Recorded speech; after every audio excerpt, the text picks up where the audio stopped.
Vampires have been part of stories, art, and folklore for as long as humans have existed. The idea of vampires goes back to ancient times, with Lilith being the first person believed to be a vampire. However, the fear and belief in vampires didn't become common until the 17th and 18th centuries in Europe. Were these vampires' beliefs just a form of mass panic? Since many countries had their own versions of blood drinkers, like the Russian Vurdalak or the Romanian Strigoi. Or are there other reasons for these myths? Hi, I'm Alina. Welcome back to my channel. The most common way to kill a vampire is by driving a stake through its heart. Different countries have references for using a stake, and they sometimes mention specific types of wood for the job. Some woods like ash, blackthorn, maple, hawthorn, buckthorn, and aspen are linked to Christianity in certain ways. The stake was pushed through the chest to make sure the body, which could be bloated, would deflate before turning into a revenant, a type of undead. When the stake was driven in, people reported hearing groans from the vampire's mouth. This happened because the pressure from the stake released gases trapped in the stomach, intestines, and esophagus, which pushed against the vocal cords.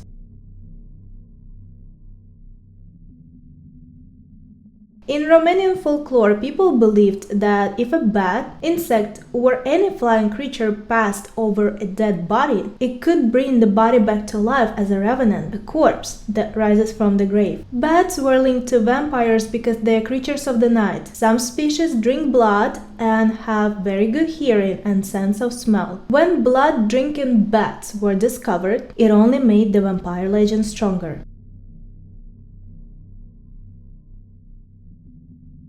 When people started to suspect someone was a vampire, it was common for them to dig out the bodies of their loved ones to look for signs. A vampire's body was often thought to look unusually fresh, as if it hadn't decomposed much. The cheeks were said to be rosy, the lips and mouth red with what seemed like fresh blood, and the hair and fingernails appeared to have grown. However, these signs can be explained by how body decompose. The lack of air and the cold temperatures underground can slow down decomposition, almost like keeping the body in a cool place. In cases where the body was bloated, the blood would be pushed to the surface, giving the cheeks a rosy color and making the lips red. When oxygen touches the blood, it changes the way it looks, which is why the blood stays red longer underground. As for the hair and nails, they don't actually grow after death. What happens is that when the body loses moisture, the skin shrinks, which makes the hair and nails seem longer than before.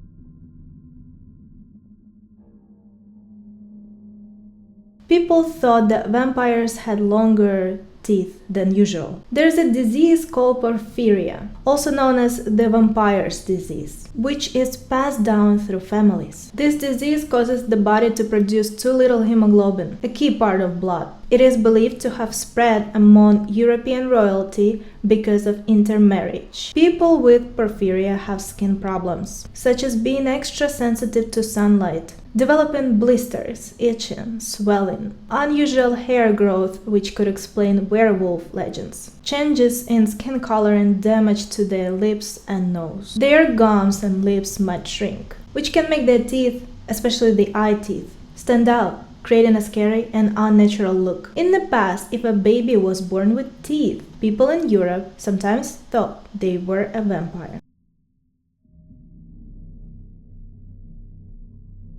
One clear sign of a vampire in folklore was that they didn't have a reflection in mirrors. Mirrors have always been connected to death in stories and beliefs. In Bulgaria, people believed that if corpse's reflection appeared in a mirror, or if mirrors weren't covered when a corpse was nearby, it could lead to another death. It was also common to remove a body from a house through a window, not the front door, to stop the spirit of the deceased from coming back to take another family member. People also thought that those with the condition called Porphyria avoided mirrors because they didn't want to see their pale, unhealthy appearance.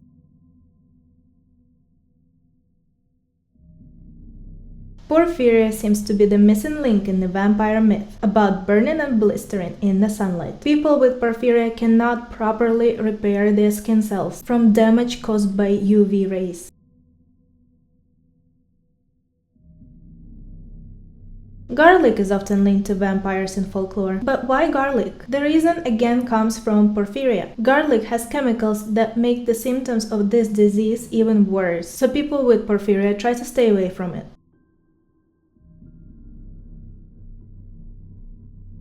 Why do vampires drink blood? If they're already dead, why would they need blood? This part of the myth is left to imagination, but blood drinking is still the main sign of a vampire. One theory again connects it to porphyria. People with porphyria have low levels of hemoglobin in their blood, and as a result, they often drink blood in hopes it would help them feel better, like taking a vitamin supplement. At that time, they probably didn't understand their illness fully, but they thought it was caused by bad blood.